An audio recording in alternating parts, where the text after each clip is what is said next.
My name is Mike Britton. I'm an application engineer here for GoEngineer with our super cool 95 SolidWorks hoodie. I am a multi-CAD specialist. I think I'm up to 5 or 6 CAD packages professionally. I do a lot with advanced design. I do a lot with CAM, so CNC machine programming, and also additive manufacturing. Uh, I am based out of Toronto, Ontario, Canada. I am an outdoorsman. I like going outside and doing things in the dirt and the grass. I have 2 beautiful cats. I like playing video games. I am also an avid home cook. And in my spare time, I am also a contestant on BattleBots.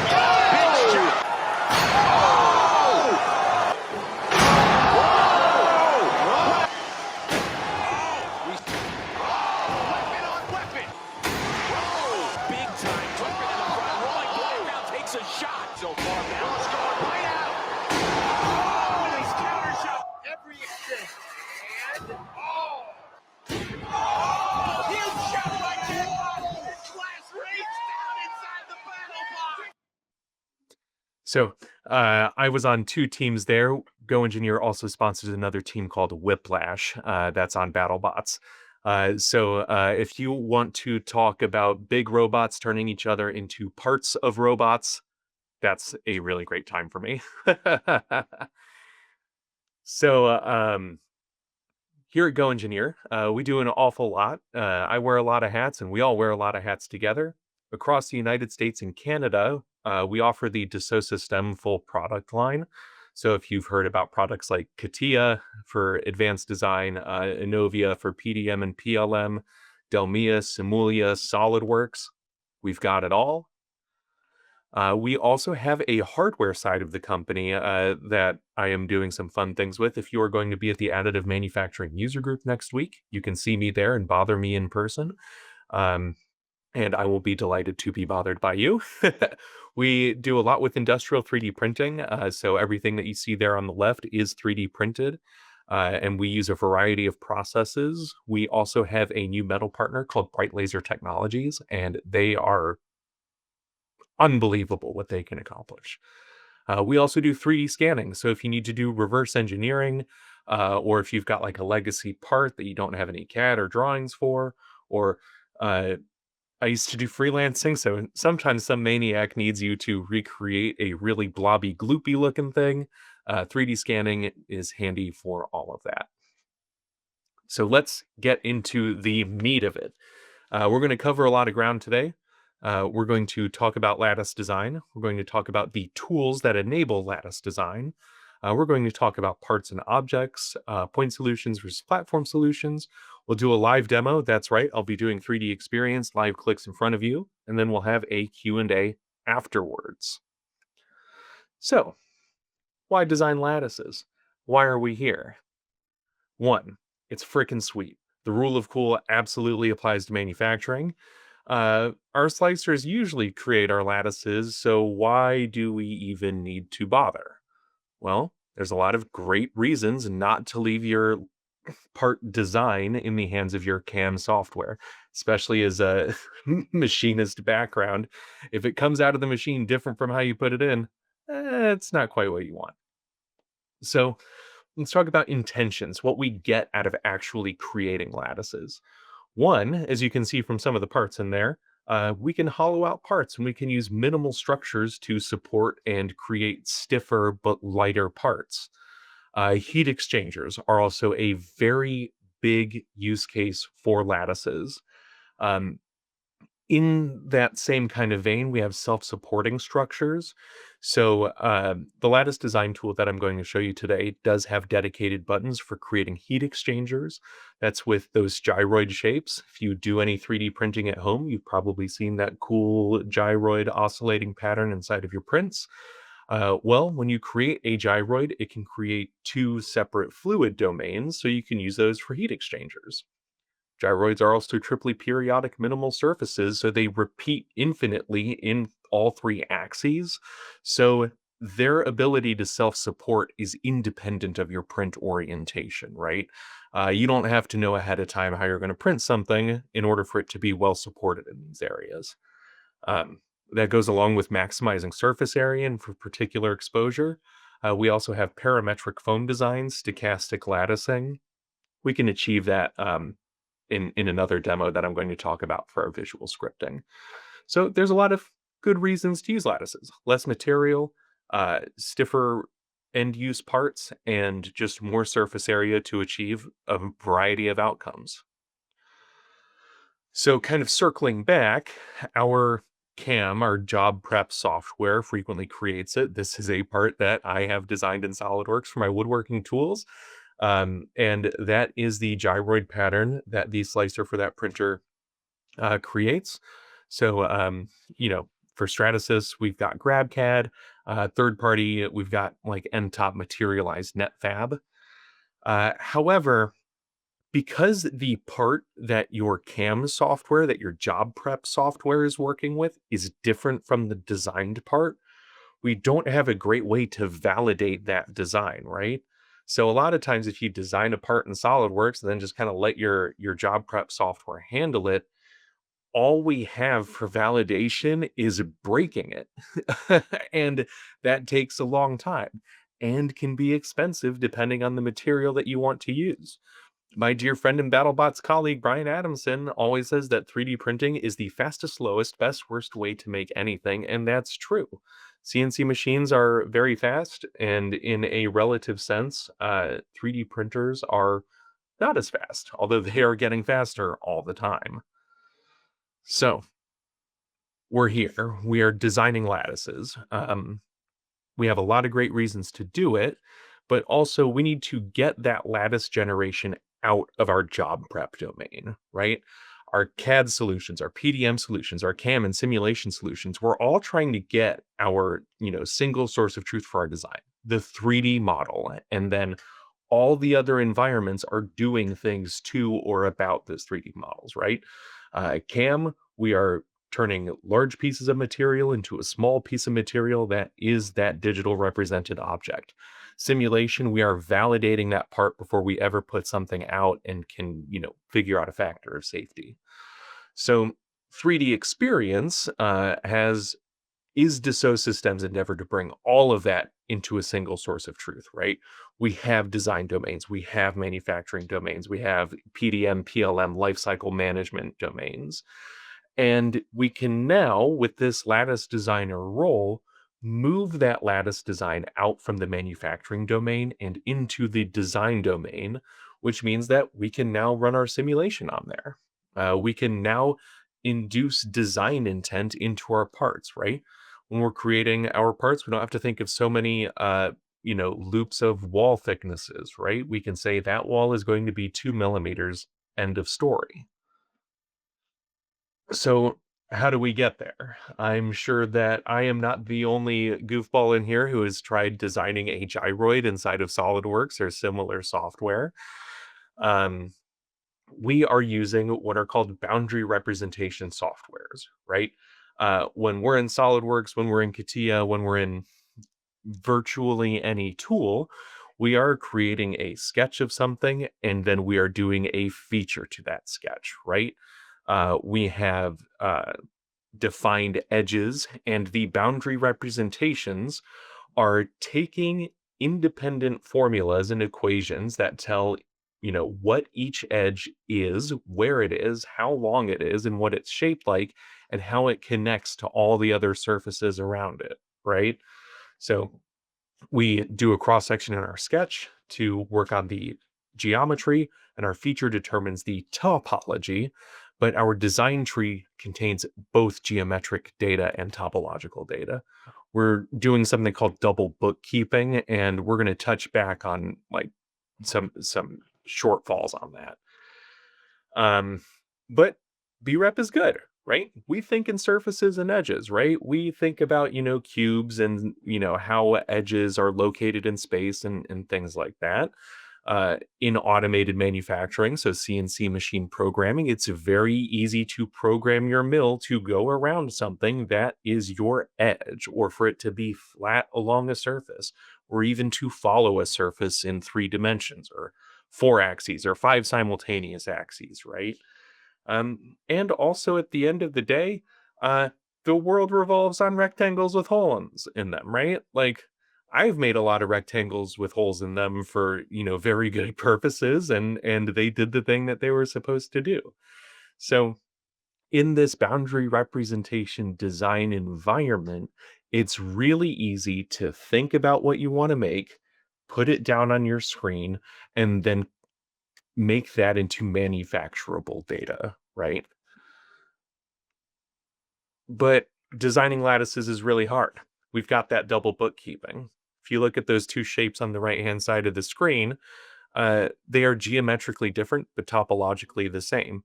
They have very different sketches that define them. They could be created in any variety of feature sets that create them. And I'm sure that all of us have been in a scenario where, like, kind of as we keep hacking away at a design, our tree gets really long, and then we say, ah, man, I kind of got that dimension wrong. And you change something, and now your tree turns red, or there's alert sounds, and now your computer's unhappy with you. Um, so it's not very robust when we start getting into really repetitive designs like lattices. Creating repetitive structures requires something that's a little bit more uh, uh, advanced, I guess, even than fully parametric setups like we have in visual scripting or X generative design, because we have to keep track of every surface, every face, every edge, and how all of those things touch each other. So it takes a lot of work, and computers get very unhappy with us. So we have to use a different kind of tool to create our lattices, and this is implicit modeling or signed distance field (SDFs). Uh, this is not going to be hardcore on math. I know we're looking at numbers and there's commas and functions in here. Don't sweat it. I'm just going to give you story time about math. Um, each of those surfaces in boundary representations has several equations running at the same time, right? For each edge, for each direction, U and V direction that those faces go in. And if you get a lot of faces on something, even like a casting, it can take a long time for a computer to work with it. Sign distance fields are different.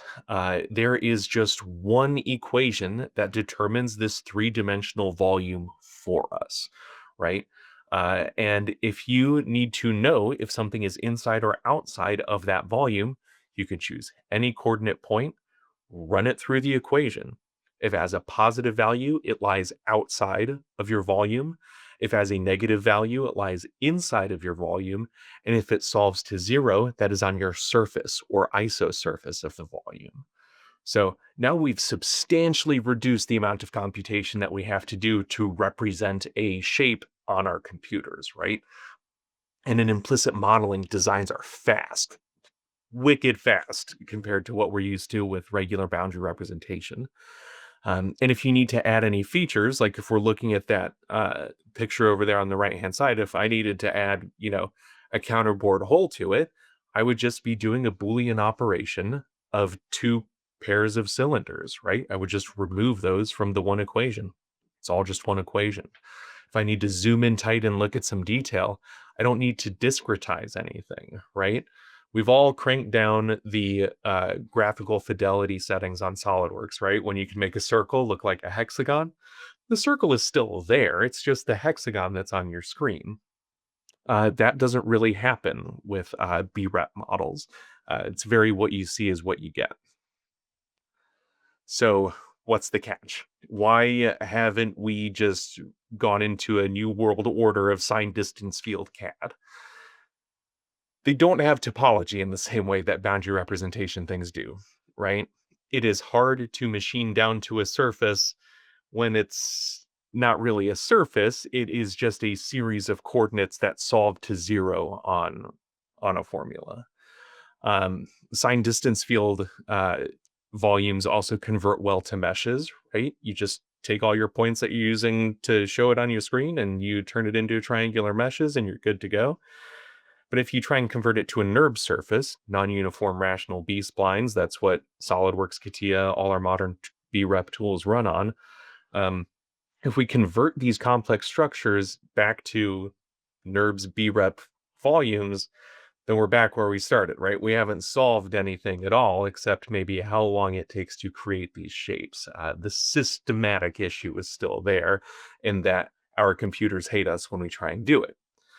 And for all of these reasons, because additive manufacturing still uses a lot with mesh files, like STL files, surface tessellation language, those are just triangles faceting all over your part. Works really nicely for additive, but it's hard to translate that back into, CAM or anything like that. If you make a part in metal additive, that part has to go to a CNC machine for finished machining. There's just no getting around it. Um, so it's kind of hard to bridge that gap. So we've covered the good, the bad, and the ugly. What's the awesome? The awesome is that the Lattice Designer role bridges the shortcomings of both boundary representations and sign distance fields. Um, the implicit modeling methodology kind of falls apart when we're using multiple manufacturing methods, right? Metal additive part, you've got to use wire EDM to get it off your build plate. Then you got to finish machining so that, all the holes and everything look correct. Um, with sign distance fields, we need to discretize the mesh models for manufacturers, so we lose our design intent. We don't have a great way of kind of, you know, remessing with our dimensions if we find out that, we have a bad fit somewhere. Uh, and this lattice designer role kind of bridges this gap because it creates something called a polyhedral output. Instead of a solid body or a surface body for 3D experience, it is a polyhedral body. And this maintains both our boundary representation design intent, and it let us do our implicit design work on there. So inside of one environment, we're not doing any like import export stuff. We're not going from, one program to another. It's kind of all in one series of fields, right? Um, we don't lose our design intent or our data when we move from our regular kind of BREP design space into our implicit design space. And if we need to update anything, our lattices go along with it.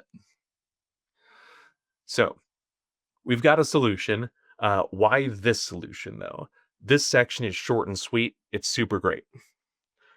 Uh, when we create anything, whether it's injection molded, machined, cast, um, summoned from alternative dimensions, we need to be able to do inspection to it. We need to be able to do CAM to it. We need to be able to track its life cycle or data management.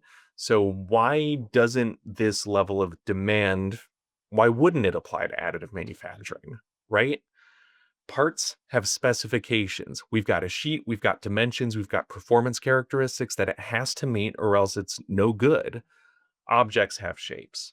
When we're throwing an STL file into my home printer, right, it might be able to, hold up, a series of books or whatever I need it to, but that's not much in the way of a spec, right? That's an object, not a part.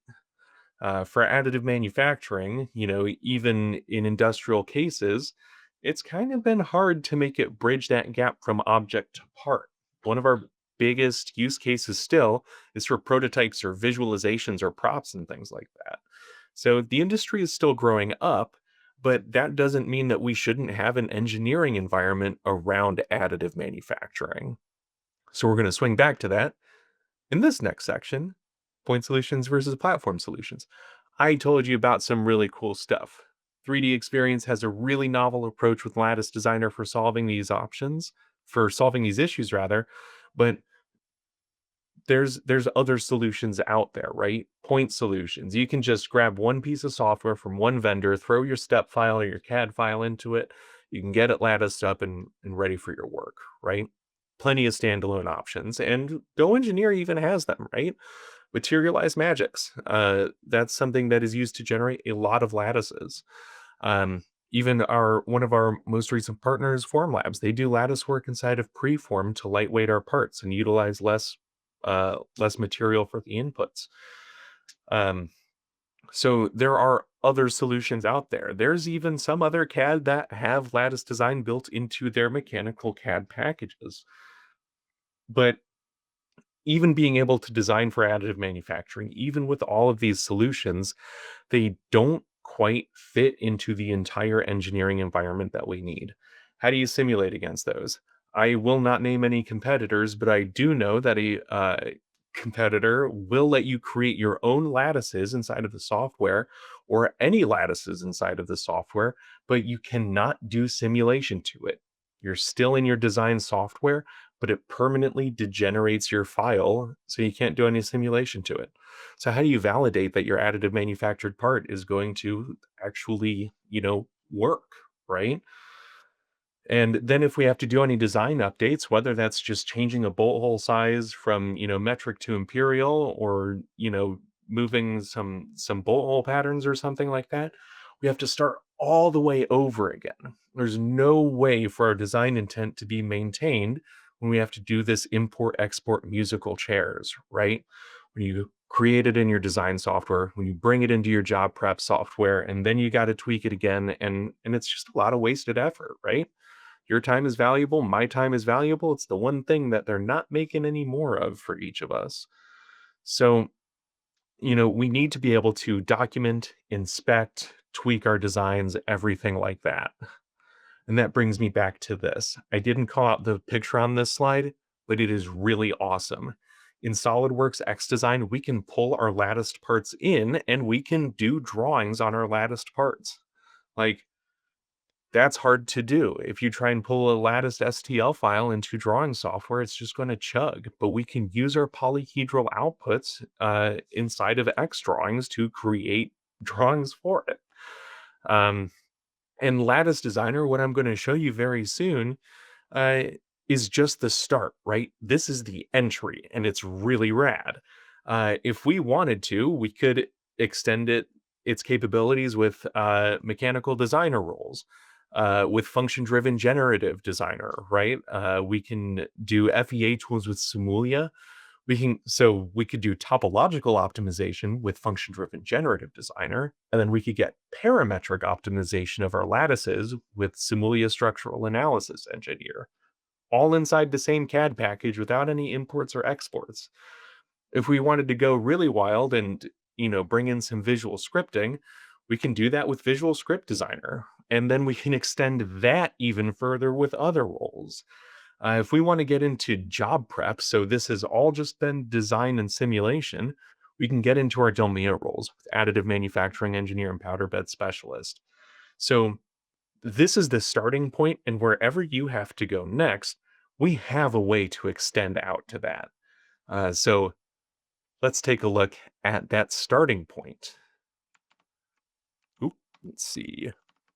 All right. So this is just one of my parts, right? This is just something that I threw together, and this is what it looks like when we're inside of the lattice design role. You can see that right up here in the top left.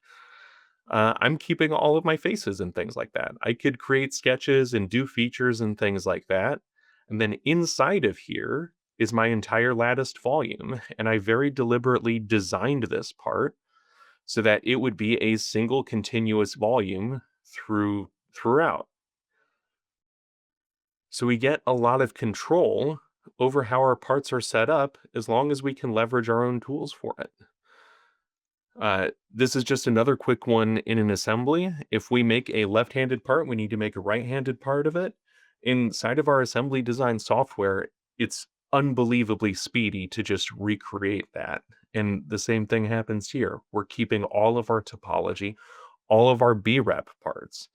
If I expand the original one, of course, it's going to think and make me look bad. If we expand the original one, we can just see that I have regular CAD features, right? Extrusions, fillets, holes, like nothing crazy is happening here. So let's just kind of take a look overall uh, at this workflow. I'm just going to go ahead and import a part real quick. I'm going to grab a step file. So this could be a legacy part that you have or something that you get from a customer or something like that. And I'm just going to go to, let's see, my desktop. Uh, and I'm just going to go ahead and grab this additive manufacturing bracket. Say OK. It's telling me that went great. Thank you, 3D Experience. So we just have a quick bracket here. And all I'm going to do is just go through the picks and clicks for creating our lattices here. I'm just going to I'm in my lattice design application right now. I'm going to go to my lattice design exploration tab on the action bar. I'm just going to go ahead and hit the lattice design assistant. It's going to say, are you creating a lattice? Absolutely, I'm creating a lattice. What are you going to lattice? This guy. That's what I'm going to lattice. And now it says, okay, where are we going to lattice? So for this one, I'm going to create two cavities, right? And I'm going to create a cavity by filling shells. So I'm just going to pick one of these faces. Got most of them, so I'll just pick the rest of those faces. That looks good to me. I'll just hit OK. And then I'll create my second cavity. And it's exactly the same thing. That looks good. We're happy. And we can see that it has filled those spaces in. From the perspective of 3D experience, we have created volumes here. If we think back to our signed distance fields, we're going to use these volumes to locate where our lattices go. So I'm going to fire in my lattice conceptual design. Actually, before I do that, I'm going to create an axis. I'm going to create an axis about this central hole, right? So we can see in white that axis there. That looks good to me. I'm going to create my lattice conceptual design because we don't just have to create, rectangular lattices. We can create circular lattices.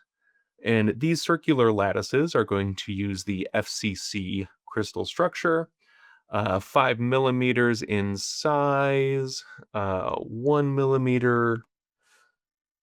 1 millimeter is kind of big. We'll go with it anyway. Then for the axis, I'll just pick that guy we just made, and I'll hit my preview button. And it's going to take a moment, but we'll just see a wireframe preview very shortly inside of this part. There we go. Here we go. So we can see my wireframe preview. That looks good to me. I will throw a lattice into the other cavity. I'll do the exact same thing. We'll grab FCC 5 millimeters and 1 millimeter diameter, about the same axis. Looking good. We'll say okay there. It's going to have a think, so it can just kind of generate these previews. And all I'm going to do is hit OK to that. I'll just go ahead and say create lattice design. I'll keep these values pretty chunky, just because it makes for dad TV if we want to crank up the fidelity knobs and everything like that. We're here for a show. But it's cranking on through that. And once we get to the outcome on this, it's got some really neato results in here, because not all lattice design tools are created equal, right? A lot of times you have to spend a lot of time trimming extra, bars and flaky bits off and things like that. Sometimes we have to spend a lot of extra time just kind of cleaning up the results from our initial meshing. And a lot of that is because we do have to start with an initial mesh. When I come in close on my part, that wasn't too bad. Not even enough time for me to, grab a coffee or anything. We can see that the endpoint of all of these lattices ends in a join, ends in a vertex. There's no extra dangly kind of bars hanging off anywhere. So that means that nothing's going to fall off when you're doing post-processing after you're done with it or anything like that. These joins at the base, we can crank up the fidelity if we want to and make it look really good. But for demo purposes, this is great. We've created a radially distorted lattice structure here in very few steps. All right. So I'm going to hit save on this one. Let's go ahead and kind of do another job prep setup on this. What if I had a part that didn't have these, cavities or anything like that? Everything that we have inside of our inside of this role here, inside of this Lattice Designer license, gives us everything that we need in order to uh, get this going, right? So we have no pockets or anything like that, and it's going to be very easy to get this all to work. All I'm going to do is in this Lattice Design Exploration tab is hit this Natural Shape button. What you'll see in the top left is I'll go from CATIA Lattice Design to CATIA Natural Shape. It's going to say, okay, what are we shaping? This thing says we got to imply an industrial context. This is basically the software saying, hey, are we making like microfluidics or are we making battleships? I can say triply periodic minimal surfaces all day long, but not microfluidics. Uh, and it'll give you a recommended one. Body in white sounds great to me, so we'll go ahead and do that. The first thing that I'm going to do is I'm going to make this bracket out of metal, right? So I need to make this a little bit thicker so we have some material to face off once we're out of here. So I'm just going to click this volume, click a face, and we can see that it gives me U, V, and W axes. I can click and drag, in any direction that I want, or I can just type over here on the right how far I want to move things. So I want to move this up in V, thicken it by 1 millimeter, right? That'll give me 20 extra thou to kind of face off on the other sides. If I click one of these cylindrical faces, it says that'll be 17.5 millimeters. All right, well, I know I'm going to have to, drill these out at a minimum. Maybe I'll have to ream it out. So let's give it a little extra material. Let's give it 1.5 millimeters of material to, drill and ream out. So that'll just be 16 millimeters there. Over here from 25 millimeters, I'll do the same 1.5 millimeters, make that 23.5 millimeters smaller. This guy over here, just 11 millimeters. That's it. We just resized all of the holes on our imported part, made it a little thicker. And now let's just make those pockets. So I'll click this face. We've got this option here for boundary parallel curve. This natural shape application revolves almost completely around context menu stuff. I like that a lot because I'm a lazy designer and I don't want to be, yanking my mouse all over the screen. So I'm just going to create my boundary parallel curve and it's giving us some information here. I got a little gumball I can grab that I could, drag in and out like this. And actually 9 millimeters is exactly what I was looking for because that keeps everything in two separate domains. If I make it any smaller, it starts to kind of weasel together down in the bottom there. So I'll just make this a 9 millimeter offset. And then I can thicken it up a little bit more afterwards in order to, thin out those walls a little bit more so I can achieve, the light weighting that I want. But now I can just create that surface that I grabbed, and I can just drag it all the way down to create this hole in the part, right? No real thought necessary. And now I can just start kind of filleting edges. 10 millimeters looks great to me, and I'm just kind of directly applying all these fillets to my part here. We'll just fill it. Got them.